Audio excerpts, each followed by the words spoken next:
আমার ইস্তারগুলো মেইনলি আমি 3টা ভাগে ভাগ করছি, স্বল্পমেয়াদী, মধ্যমেয়াদী এবং দীর্ঘমেয়াদী। আমি এখন দীর্ঘমেয়াদী যেগুলো আমার প্ল্যান আমি সেগুলো শেয়ার করব। দীর্ঘমেয়াদী প্ল্যানের মধ্যে আমার যেটা প্রথম নাম্বার প্ল্যান সেটা হলো কর্পোরেট একাডেমি পার্টনারশিপ। এখন আপনি দেখেন ইউনিভার্সিটিতে একটা ফার্স্ট ইয়ারের স্টুডেন্ট যখন আসে তখন তার মধ্যে প্রথম যে চিন্তাটা মাথার মধ্যে কাজ করে তার আসলে ফাইন্যান্সিয়াল সাপোর্টটা খুব বেশি দরকার হয়। এই ফাইন্যান্সিয়াল সাপোর্টটা নিতে গিয়ে তার অনেক সময় দেখা যায় সে আসলে টিউশনমুখী বেশি হয়ে যায়, শুধুমাত্র টিউশনকে সে বেশি ফোকাস করে থাকে। এই একটা জায়গায় আপনি যদি কর্পোরেট একাডেমি পার্টনারশিপ যদি আপনি চালু করতে পারেন তাহলে আপনি এই একটা পার্টনারশিপ সেন্টার থেকে কিন্তু আপনি তাদেরকে টিউশন বাদ দিয়ে কিন্তু অন্য সেক্টরে তাদেরকে পার্ট টাইম একটা জবের সুযোগ তৈরি করতে পারবেন। এখন আপনি প্রশ্ন করতে পারেন যে আসলে কোন কোন সেক্টরে তারা আসলে কাজের সুযোগ পাবে।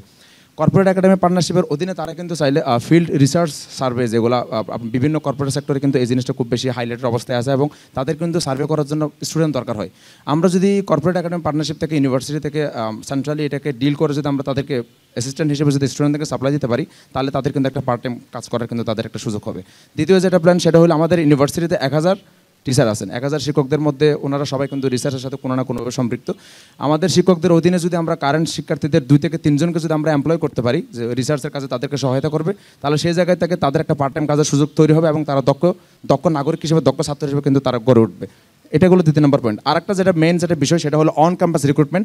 আমি মনে করি এটা খুব বেশি জরুরি এবং আমি নির্বাচিত হইতে না পারলে আমার যারা অপোনেন্ট এখানে যারা আছে আমি ওদেরকে আবদার করবো, ওদেরকে রিকোয়েস্ট করবো আপনারা এটা বাস্তবায়ন করবেন।